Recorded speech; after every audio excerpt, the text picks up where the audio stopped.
With David, he doesn't like to be called Dave. With Dave too, as secretive as he is, does his secretiveness add to his hireability? Does it add to his hireability? I think it takes a...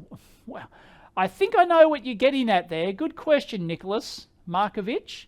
That's an interesting question. Actually, I can spin this out as a separate video. Is it better? Now, please leave it in the comments down below. I'll split this out as a separate video. Is it better with the social medias like it is these days? Is it better for your job prospects to be secretive about, like, not have social media accounts, not have anything that they can research on you or anything like that? All you've got to go by is your resume and what you bring to the interview. And that's it. Like, is that a good thing? Or is it a bad thing? Like, as David too's done lots of cool projects and stuff that that he could, like, put on his own website and things like. And I'm talking about, by being secret, I'm talking about not even having your own website.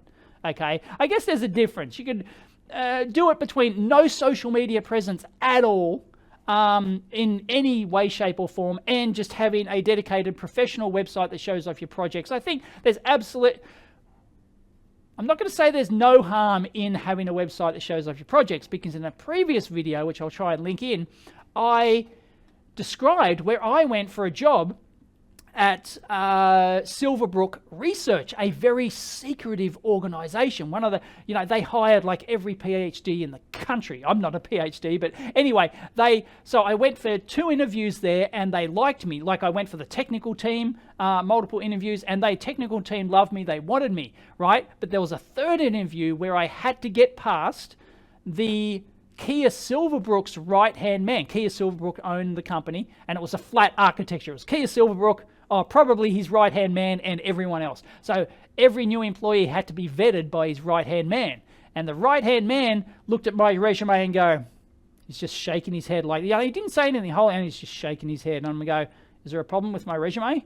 Not inside, right? And he's going, still not saying a word. And so he's shaking his head. This is not good. This is not good.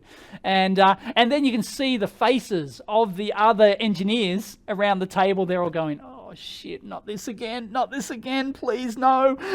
And he finally started to speak, and we got to discussing projects, the stuff that, because I proudly put in all the projects I've published in my resume, right? And he's going, this publishing stuff, it's going to be a problem. And I go, well, obviously I wouldn't, I signed a non-disclosure agreement. I wouldn't even mention I work at the company. I'd do nothing in regards to the company. And he's still shaking his head. And I'm going, well, what could I publish? Let's say I wrote a gardening book, I think is the example that I used. If I wrote a gardening book, would I be able to publish that? And he's still shaking his head and going, no, we wouldn't let you do that. No, we don't want you to publish anything. And it's like, and at that point, I knew that, like, I'm not going to work at this company. And sure enough, I got shit canned on that interview.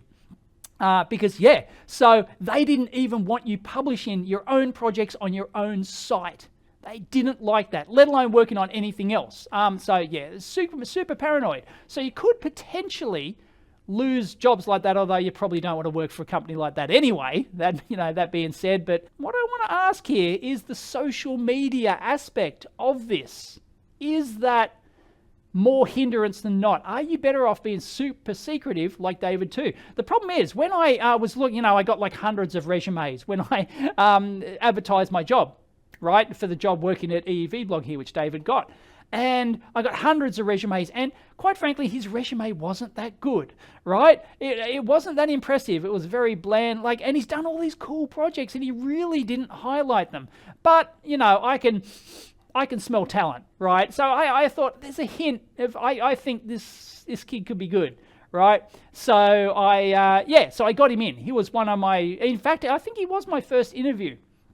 And as soon as I met him, and then of course he's showing me all his projects, and he's getting out his laptop and showing him how he's written his compilers, and he bought in hardware, and we're going through the hardware, and he absolutely nailed it, right? But his resume was pretty shitty, right? So so you got to be careful with that. So he almost missed it completely. So anyway, if you've got the social medias out there, like would I be employable now? You know, if I went for an ordinary job through an ordinary HR department and they go look at my Twitter feed, they go, I don't know, research me in some way, they're going to go, nah, no thanks, right? So it's interesting. Is it worth staying secretive like that? And that's the thing. Yeah, David likes being secretive, and it's good in that, well, it keeps you out of trouble, I guess. But it doesn't showcase your talents. Yeah, if you hide all that away, does that hinder or enhance? Leave it in the comments down below. I'm going to spin that video out. Is having no social media actually being secretive? I think in the modern age it is. No, Milo, I don't agree. Nothing but positive things in it. Nah, that could be a negative.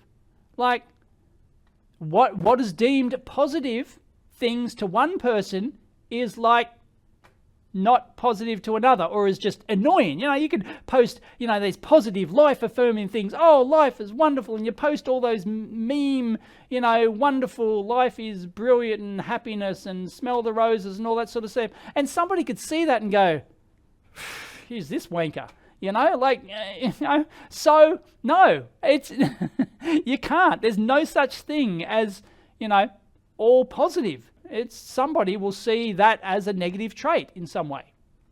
You know, they're not after that kind of person. I don't want some arty, flarty, fussy, you know, person who's just airy-fairy, who's, you know, posting all positive things about, you know, saving the orphans and stuff like that, and saving the whales and saving the environment, and that's all they post on their Facebook page. And it's like, well, okay, it's like, that's all can be, you know, it's not going to be negative. It's not going to get you, you know, controversy, but some people might look at, somebody's laughing at Silverbrook. Anyway, having zero social media accounts is a sign of genius and independent thinking. Could be, but once again, it may not, you know. So that's an interesting question. I would say that probably, my guess would be that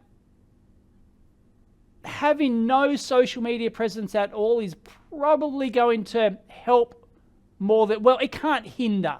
I suspect it's not going to hinder you by having no social media accounts. But having no like personal website, that is definitely going to hinder more than it helps.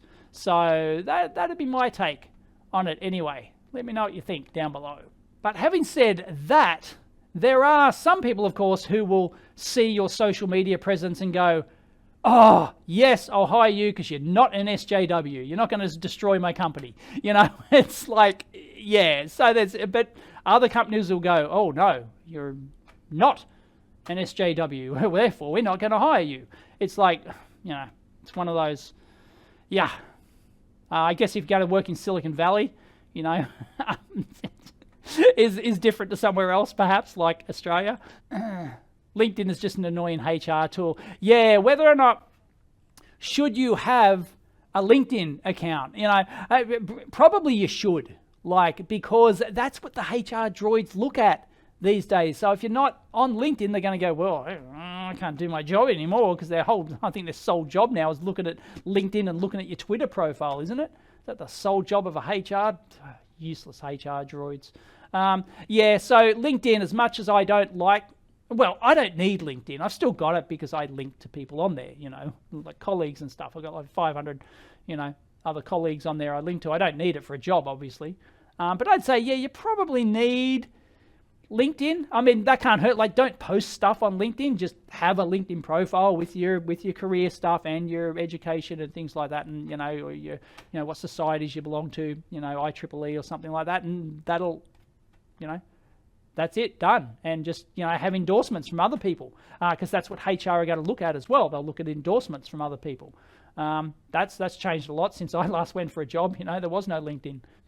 On the flip side, couldn't you brand yourself an SJW to get a job in San Francisco? You could. This is all to do with tailoring your resume, right? Tailoring your resume, always tailor your resume to the job you're applying for. If you're going for a job that needs, like, you know, power supply experience, and you've only done a little power supply experience and it wasn't in your resume before, then, you know, add it, right? Sort of put it to the top of the list of the stuff that you did at that company, and things like, you embellish a little bit, right? Or you highlight, selectively highlight can be the term. So you, yes, definitely tailor your resume. And maybe you could tailor your social media profiles too, perhaps, yeah. HR is short for holiday resort, yeah. Bjorn, when hiring, I would assume that you have a good LinkedIn profile. Yeah, I think it's all the rage these days. Like I said, that's what I'm hearing that the HR people do. That's their sole job, is just look at LinkedIn and your Twitter profile and Facebook or whatever, and see if you're compatible with the company ethos. So yeah, anyway, thanks for joining me. Catch you next time.